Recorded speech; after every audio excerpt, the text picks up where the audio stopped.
والصلاة والسلام على سيد الرسل وخاتم الأنبياء.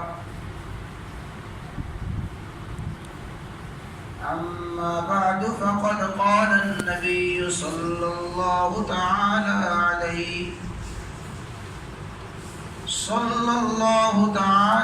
عليه وسلم: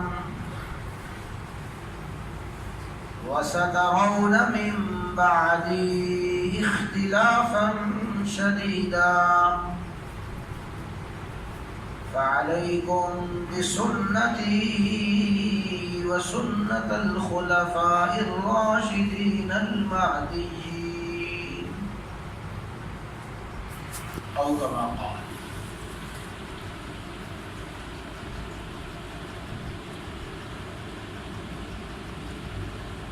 امام الانبیاء، سید الانبیاء، خاتم الانبیاء، سیدنا و مولانا محمد الرسول اللہ صلی اللہ تعالی علیہ وسلم نے اپنی امت میں پیدا ہونے والے ایک فتنے کی نشاندہی فرمائی اور پھر اس فتنے سے بچنے کا حل بھی ارشاد فرمایا.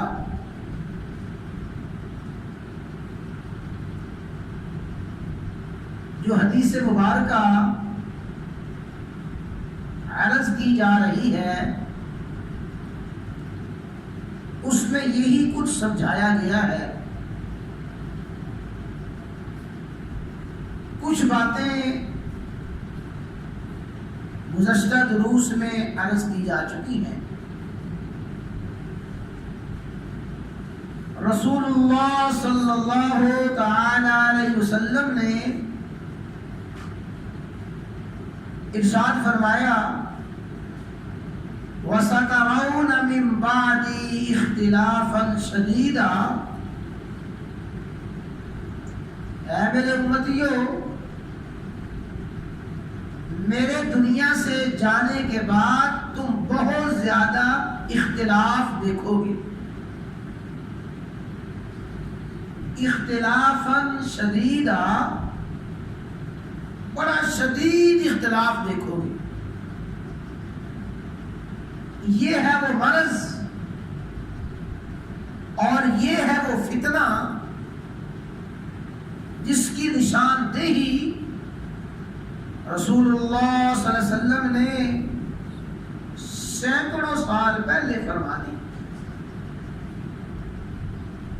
لیکن قربان جائیں رحمت للعالمین صلی اللہ تعالی علیہ وسلم کی شان رحمت پر. اللہ اکبر. میرے ساتھ، آپ کے ساتھ کتنی بڑی شفقت، کتنی بڑی رحمت، مہربانی فرمائی کہ مرض کی نشاندہی بھی فرما دی اور اس مرض کا علاج بھی تجویز فرما دی. فتنے کی خبر بھی دی اور اس فتنے سے بچنے کا راستہ بھی ارشاد فرما دیا. اب ہماری ذمہ داری ہے اس حکیم سے، اس ڈاکٹر سے پڑھ کے مریض کا خیر خواہ کون ہو سکتا ہے کہ وہ ہمدرد ڈاکٹر، وہ حکیم بالکل 100% صحیح بتا دے جناب والا آپ کی بیماری یہ ہے. بیماری کی تشخیص بھی 100% ہو اور 100% نسخہ کیمیا بھی بتا دے، اس سے بڑھ کے خیر خواہ اس سے بڑھ کے قابل، اس سے بڑھ کے حکیم حاذق کون ہو سکتا ہے؟ تو رسول اللہ صلی اللہ علیہ وسلم سے بڑھ کے انسانیت کا خیر خواہ، اپنی امت کا ہمدرد، رسول اللہ صلی اللہ علیہ وسلم سے بڑھ کے حکیم حاذق کوئی نہیں۔ فرمایا میری امت میں یہ فتنہ پیدا ہوگا، میری امت میں یہ مرض اور بیماری آئے گی، اختلافاً شدیدہ، بہت زیادہ اختلاف ہوگا۔ کیوں جی؟ بتائیے کہ رسول اللہ صلی اللہ علیہ وسلم کا بیان کیا ہوا یہ مرض اس امت کے اندر ہے یا نہیں ہے؟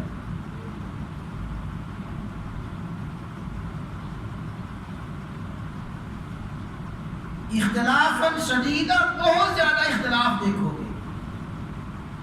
تو اب آگے توجہ کے ساتھ علاج سن لیجیے، اس فتنے سے بچنے کا راستہ اور حل سن لیجیے۔ فرمایا فعلیکم بسنتی، تم پہ لازم ہے جب یہ بیماری دیکھو، جب یہ مرض دیکھو، جب یہ فتنہ دیکھو، علیکم لازم ہے بسنتی، فتنے سے بچنے کے لیے میری سنت کو اختیار کر لو، اور وسنت الخلفاء الراشدین المہدیین، اس بیماری سے بچنے کے لیے خلفاء راشدین کی سنت کو اختیار کر لو۔ گویا رسول اللہ صلی اللہ تعالی علیہ وسلم نے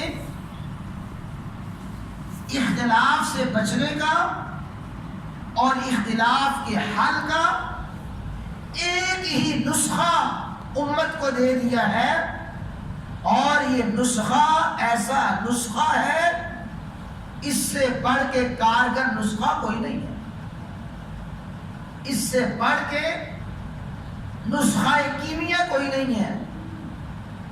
فرمایا جتنا شدید اختلاف ہو، انتشار ہو، بس میری سنت اور خلفائے راشدین کی سنت کو پکڑ لو۔ حضرات گرامی، بزرگوں، بھائیوں، دوستوں، کیونکہ یہ درس قرآن کی محفل ہوتی ہے، اور درس قرآن میں اور درس حدیث میں عام طور پہ کچھ علمی باتیں ہوتی ہیں، اور ان علمی باتوں کو کچھ نہ کچھ سمجھنے کے لیے بہت زیادہ توجہ کی ضرورت ہوتی ہے۔ عام جو خطاب ہوتا ہے وہ عام خطاب، اس میں باتیں بھی عام ہوتی ہیں، انداز بھی عام ہوتا ہے، لیکن درس قرآن و حدیث میں کچھ علمی باتیں علمی انداز میں، اور کوشش ہوتی ہے کہ علمی باتوں کو آسان انداز میں سمجھایا جائے، لیکن مکمل اور کامل توجہ ہو تو پھر کچھ نہ کچھ بات ضرور سمجھ آ جاتی ہے۔ تو اس لیے آپ سے گزارش ہے کہ ان دروس کو مکمل توجہ کے ساتھ سماعت فرمائیں گے، پھر انشاءاللہ العزیز کچھ نہ کچھ بات ضرور سمجھ آ جائے گی، اور وہ اگر سمجھ نہ آئے تو اس کی وضاحت اور اس کی تشریح بھی ضرور کرنی چاہیے۔ رسول اللہ صلی اللہ علیہ وسلم نے اختلاف سے بچنے کے لیے حل اور نسخہ جو تجویز فرمایا کیا ہے جی؟ کیا فرمایا؟ میری سنت، خلفائے راشدین کی سنت۔ اب بات توجہ کے ساتھ سمجھ لیں کہ رسول اللہ صلی اللہ علیہ وسلم نے یہاں پہ جو لفظ ارشاد فرمایا وہ لفظ ہے سنت کا، خلفائے راشدین کی سنت، میری سنت۔ عام طور پہ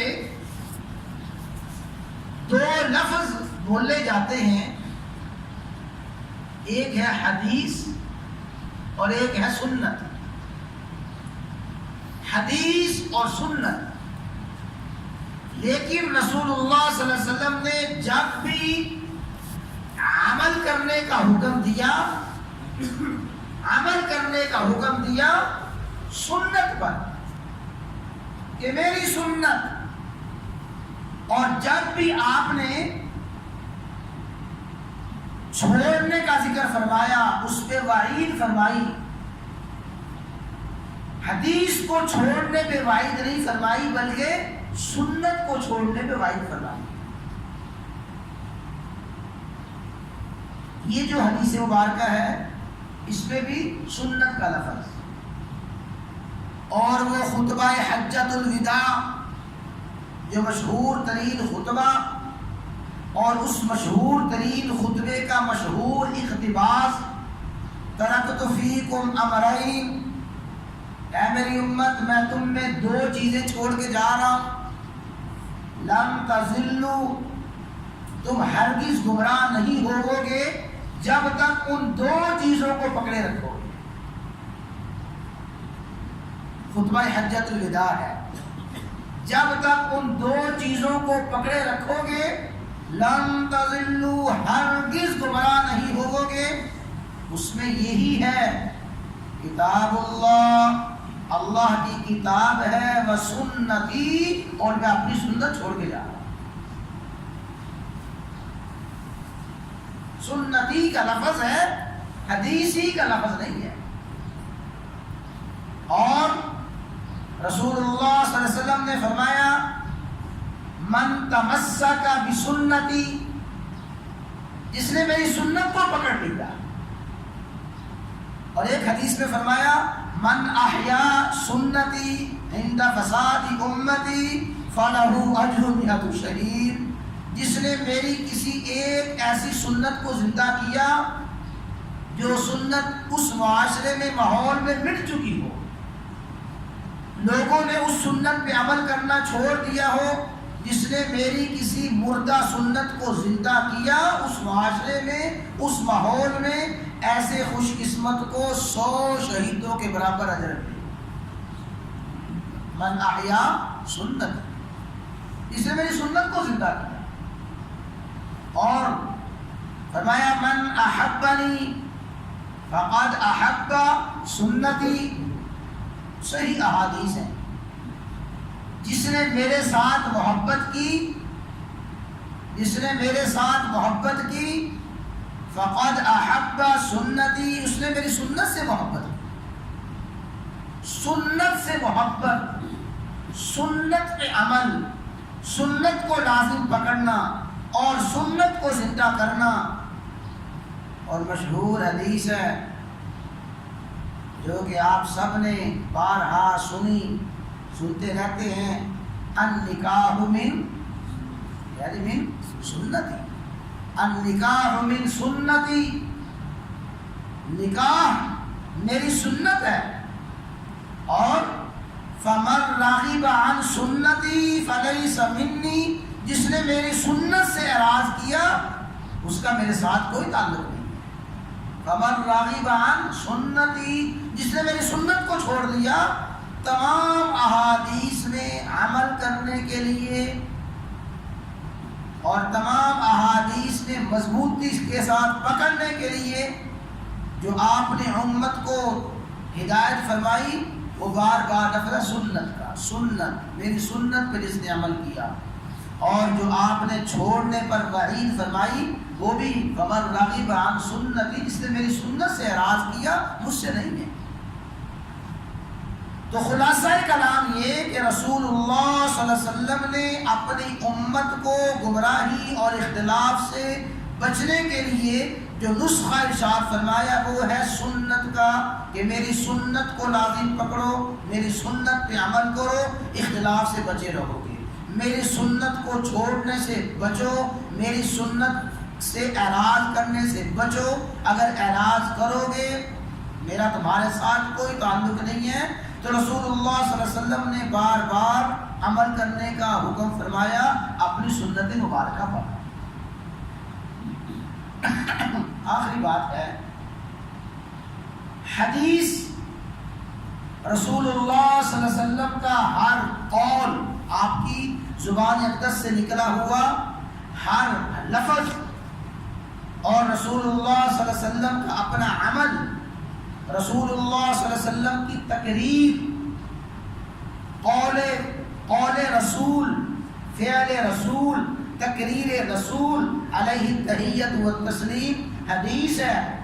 لیکن یاد رکھیں، احادیث میں بہت سی احادیث وہ ہیں جو رسول اللہ صلی اللہ علیہ وسلم کی ذات اقدس کے ساتھ خاص ہے۔ حدیث، بہت سی احادیث رسول اللہ صلی اللہ علیہ وسلم کی ذات اقدس کے ساتھ مختص ہیں۔ امت کو ان احادیث پہ عمل کرنے کی اجازت ہی نہیں ہے۔ مثلا حدیث ہے، رسول اللہ صلی اللہ علیہ وسلم نے متعدد نکاح فرمائے، احادیث کی تمام کتابوں میں ہے۔ بیک وقت آپ کے نکاح میں 9 ازواج مطہرات رہیں، اور کل آپ نے 11 نکاح فرمائے۔ آپ نے 11 نکاح فرمائے، اور بیک وقت آپ کے نکاح میں 9 بیویاں رہیں۔ یہ سب کچھ احادیث میں ہے۔ کیوں جی کوئی امتی ان احادیث پہ عمل کر سکتا ہے؟ بیک وقت 11 بیویاں رکھ دے، یا بیک وقت 4 سے زیادہ بیویاں رکھے گا، حرام ہے، حرام ہے۔ اگر وہ اس کو حلال اور جائز سمجھے گا، کفر ہے۔ حدیث مبارکہ تو ہے، لیکن اس حدیث پہ عمل کرنے کی اجازت نہیں ہے۔ رسول اللہ صلی اللہ علیہ وسلم نے ارشاد فرمایا، جب سید عائشہ الصدیقہ رضی اللہ تعالی عنہا نے یہ شبہ پیش کیا، یا رسول اللہ صلی اللہ علیہ وسلم آپ سوئے ہوتے ہیں، سوئے جب آپ بیدار ہوتے ہیں تو آپ بیدار ہوتے ہی نماز شروع فرما دیتے ہیں۔ بیدار ہوئے، نماز شروع فرما دی۔ تو عرض کرنے کا مقصد یہ تھا کہ نیند کی حالت میں، سونے کی حالت میں وضو ٹوٹ جاتا ہے، لیکن آپ سوتے ہیں اور آپ کے خراٹوں کی آواز آ رہی ہوتی ہے، پھر آپ نماز شروع فرما دیتے ہیں۔ تو آپ نے فرمایا، تنام عینای ولا ینام قلبی، عائشہ میری آنکھیں تو سوتی ہیں لیکن میرا دل بیدار ہے۔ تو حدیث مبارکہ تو ہے، رسول اللہ صلی اللہ علیہ وسلم کا اپنا عمل یہی ہے، سوئے بیدار ہو کے نماز شروع فرما دی۔ کیوں جی کوئی امتی اس حدیث پہ عمل کر سکتا ہے؟ کوئی بھی نہیں کر سکتا۔ کیوں؟ آپ کی ذات اقدس کے ساتھ خاص ہے۔ اسی طرح احادیث میں بہت سی احادیث ایسی ہیں، بے شمار احادیث ایسی ہیں کہ وہ احادیث اس زمانے کے لیے، کچھ خاص وقت کے لیے تھی، پھر ان احادیث کی منسوخی کا حکم آ گیا۔ احادیث منسوخ ہیں، اب ان حدیثوں پہ عمل نہیں ہوگا، ہے حدیث، عمل نہیں ہوگا۔ کیوں؟ حدیث منسوخ ہو چکی ہے۔ رسول اللہ صلی اللہ علیہ وسلم نے نماز پڑھی بیت المقدس کی طرف منہ کر کے، 16 یا 17 مہینے تک آپ بیت المقدس کی طرف منہ کر کے نماز پڑھتے رہے۔ پھر حکم ربانی آ گیا، فولی وجہک شطر المسجد الحرام، آپ اپنا رخ مبارک مسجد حرام کی طرف پھیر لیجئے، اب بیت المقدس کی طرف منہ نہیں کرنا۔ رسول اللہ صلی اللہ علیہ وسلم نے 16 یا 17 مہینے تک بیت المقدس کی طرف منہ کر کے نماز پڑھی۔ حدیث ہے، امتی ایک نماز بھی بیت المقدس کی طرف منہ کر کے نہیں پڑھ سکتا۔ ایک بڑا لطیفہ پیش آیا، کہ مسجد قبلتین وہ مسجد مدینہ منورہ میں جہاں تحویل قبلہ کا حکم آیا تھا، ظہر کی یا عصر کی نماز آپ پڑھ رہے تھے، عین نماز میں قبلہ کی تبدیلی کا حکم آ گیا۔ رسول اللہ صلی اللہ علیہ وسلم بیت المقدس سے پھرے، یعنی آپ نے اپنا رخ پھیرا اور پھرتے پھرتے آپ بیت اللہ کی طرف تشریف لائے۔ وہ مسجد قبلتین ہے، مدینہ منورہ کی شہر کی بڑی مساجد میں سے ہے۔ اللہ تعالی ہم سب کو وہاں کی مقبول حاضری نصیب فرمائے۔ آپ نے مسجد قبلتین یعنی اس مقام پہ اپنا رخ پھیرا۔ اب سعودی حکومت نے ظاہر ہے کہ جو بیت اللہ ہے، بیت اللہ کی طرف تو بڑا محراب بنایا ہوا ہے اور اسی طرف منہ کر کے نماز پڑھی جاتی ہے، اور کچھ سال پہلے تک بیت المقدس کی طرف بھی عین محراب بنایا گیا تھا، یعنی ایک محراب مسجد قبلتین کا، ایک محراب بیت اللہ کی طرف تھا اور ایک محراب بیت المقدس کی طرف تھا۔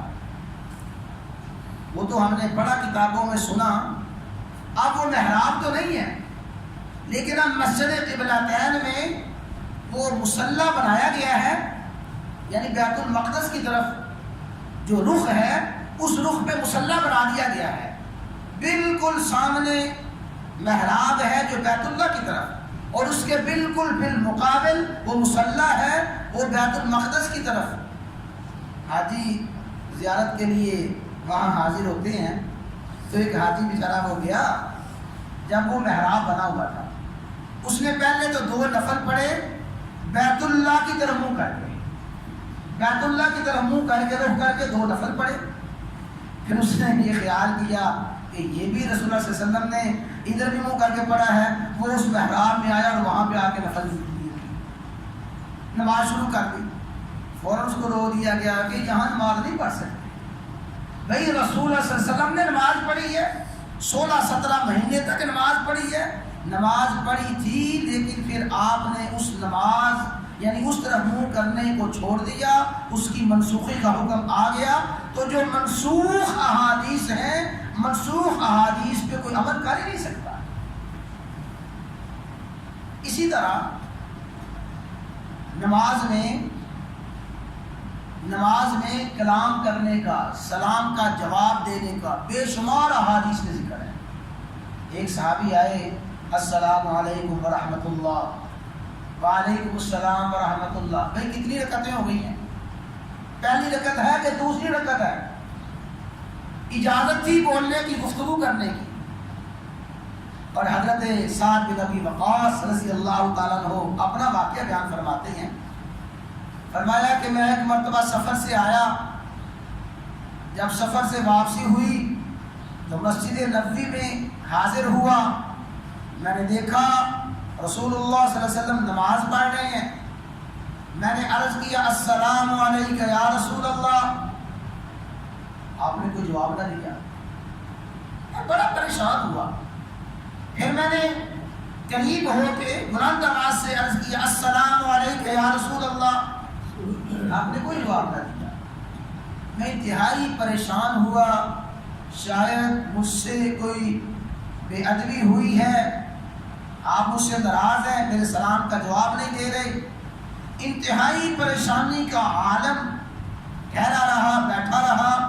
آپ نے سلام پھیرا، فرمایا سعد کیا تمہیں پتہ نہیں ہے کہ اب نماز میں گفتگو کرنے سے منع کر دیا گیا ہے، بات چیت کرنے سے روک دیا گیا ہے، اب اگر کوئی نماز میں بات کرے گا اس کی نماز ٹوٹ جائے گی۔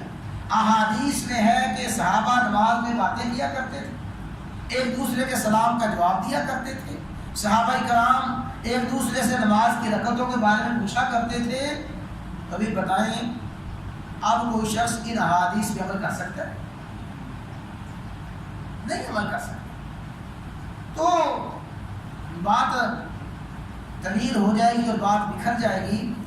احادیث میں بے شمار احادیث وہ ہیں جو ذات اقدس کے ساتھ خاص ہیں، بے شمار احادیث وہ ہیں جو منسوخ ہیں، اور بے شمار احادیث وہ ہیں جو وقتی تھی، ایک خاص وقت زمانے کے لیے تھی، اور احادیث میں بے شمار احادیث وہ ہیں جن کو ضعیف کہا گیا، بے شمار احادیث وہ ہیں جن کو موضوع کہا گیا۔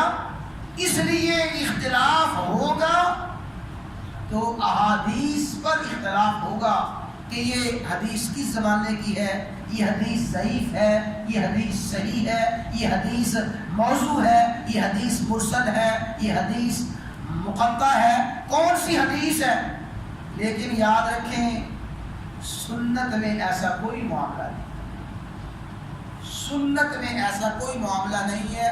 کوئی بھی سنت آپ کی ذات اقدس کے ساتھ خاص نہیں ہے، کوئی بھی سنت منسوخ نہیں ہے، کوئی بھی سنت معاذ اللہ ضعیف موضوع من گھڑت نہیں ہے، بلکہ سنت ہر حال میں قابل عمل ہے۔ خلاصہ یہ ہے کہ سنت ہر حال میں قابل عمل، قابل اتباع ہے، لیکن حدیث ہر حال میں قابل عمل نہیں ہے۔ یہ خلاصہ یاد رکھتے ہیں، سنت ہر حال میں قابل عمل، ہر حال میں اس پہ عمل کرنا ہے اور ہر حال میں عمل کرنے کا حکم دیا گیا، لیکن حدیث مبارکہ ہر حال میں قابل عمل، قابل اتباع نہیں ہے۔ تو آپ نے فرمایا علیکم بسنتی، میری سنت کو لازم پکڑو، اور اسی سنت کے لفظ سے ہے اہل السنہ، سنت پہ عمل کرنے والے، اہل الحدیث، حدیث پہ عمل کرنے والے نہیں۔ اس لیے نہیں کہ احادیث میں تو منسوخ احادیث بھی ہیں، احادیث میں تو موضوع احادیث بھی ہیں، احادیث میں تو وقتی احادیث بھی ہیں۔ سنت کوئی موضوع نہیں، سنت کوئی وقتی نہیں ہے، ہر حال میں سنت پہ عمل کرنا پڑے گا، اور اختلاف سے بچنے کا راستہ سنت ہی پہ عمل کرنا ہے۔ بس آخری بات ہے، ایک ہوتا ہے انسان کا معمول اور ایک ہوتا ہے انسان کی ضرورت۔ بس یہ مثال دے کے انشاءاللہ بات ختم کرتے ہیں، اس سے انشاءاللہ بات بڑی اچھی طرح سمجھ آ جائے۔ ایک ہے معمول اور ایک ہے سنت۔ ایک شخص کا معمول ہے، وہ روزانہ گھر سے نکلتا ہے اسکول جانے کو، سواری پہ بیٹھا اسکول میں، کالج میں، اور اپنے جاب پہ جا رہا ہے، اس کا یہ معمول ہے۔ ایک دن ایسے ہوا کہ وہ اسکول جا رہا تھا، اسکول جاتے جاتے اچانک راستے میں ٹھہر گیا کسی کے ساتھ بات چیت کرنے کے لیے، جا رہا تھا راستے میں ٹھہر گیا کسی کی تیمارداری کے لیے۔ اب اس کا معمول جو روزانہ کا معمول ہے، وہ آنا جانا بغیر رکنے کے اور بغیر سٹاپ کرنے کے، اپنے کالج میں، دفتر میں آنا جانا، یہ اس کا معمول ہے۔ اب کسی ضرورت کے لیے وہ ٹھہر گیا، اب وہ ضرورت اور معمول میں فرق کیا جائے گا کہ اس کا ہمیشہ کا یہ روٹین نہیں ہے۔ ہمیشہ کی روٹین تو آنا جانا ہے اور بغیر سٹاپ کیے جانا ہے، آنا ہے۔ ضرورت کے لیے راستے میں ٹھہر گیا، اب جب ضرورت کے لیے ٹھہر گیا ہے، ایک شخص صبح اٹھتا ہے، بحمدللہ فجر کی نماز پڑھتا ہے، فجر کی نماز پڑھ کے قرآن کریم کی تلاوت شروع کر دیتا ہے، اشراق تک بیٹھ کے ذکر اذکار کرتا ہے، اس کا یہ معمول ہے۔ اس معمول پہ عمل کرتا رہتا ہے۔ ایک دن دیکھا گیا کہ وہ مسجد میں ہے نہیں۔ جناب حاجی صاحب آپ کہاں چلے گئے تھے؟ آج آپ نے خلاف معمول نہ تلاوت کی، نہ آپ نے ذکر اذکار کیا، معمول کے خلاف اٹھ کے آپ چلے گئے تھے۔ فرمایا کہ فلاں آدمی بیمار تھا، میں اس کی تیمارداری کے لیے، بیمار پرسی کے لیے گیا تھا۔ معمول الگ ہے اور ضرورت الگ ہے۔ اسی طرح رسول اللہ صلی اللہ علیہ وسلم کا جو معمول مبارک ہے، آپ کا معمول مبارک وہ آپ کی سنت مبارکہ ہے، اور بہت سے کام آپ نے ضرورت کے تحت کیے، جو ضرورت کے تحت کام کیے وہ قابل عمل نہیں ہے، جو آپ نے معمول کے مطابق کام کیے وہی قابل عمل۔ بات تو طویل ہو جائے گی۔ آپ نماز پڑھ رہے ہیں، آپ کی نواسی سیدہ امامہ رضی اللہ تعالیٰ عنہا چھوٹی بچی تھی، آ گئی، آپ نے اپنی نواسی کو اپنی گود میں اٹھایا، گود میں اٹھائے آپ نے قیام بھی فرمایا، پھر گود میں اٹھائے ہوئے آپ نے رکوع سجدہ بھی کیا۔ تو یہ جو اپنی نواسی کو آپ نے اٹھایا تھا، کیوں جی آپ کا معمول تھا یا وقتی ضرورت تھی؟ وقتی ضرورت تھی۔ وقتی ضرورت وہ عمل نہیں ہوتا، معمول پہ عمل ہوتا ہے، اور اس کی بے شمار مثالیں ہیں۔ تو فرمایا جب میری امت میں شدید اختلاف پیدا ہو، علیکم بسنتی، تم پہ لازم ہے میری سنت کو اختیار کیے رکھنا۔ اسی حوالے سے انشاءاللہ مزید بات ہوگی، اور بھائی عرض یہی کیا گیا ہے چونکہ یہ علمی باتیں ہیں، کچھ نہ کچھ سمجھنے کی باتیں ہیں، انتہائی توجہ کے ساتھ سمجھنے کی باتیں ہیں، انتہائی توجہ کے ساتھ بات سمجھیں گے تو انشاءاللہ العزیز بہت سی باتیں ہمارے سامنے آئیں گی۔ دعا ہے اللہ تعالیٰ ہمیں سمجھنے کی، ذہن میں بٹھانے کی، عمل کرنے کی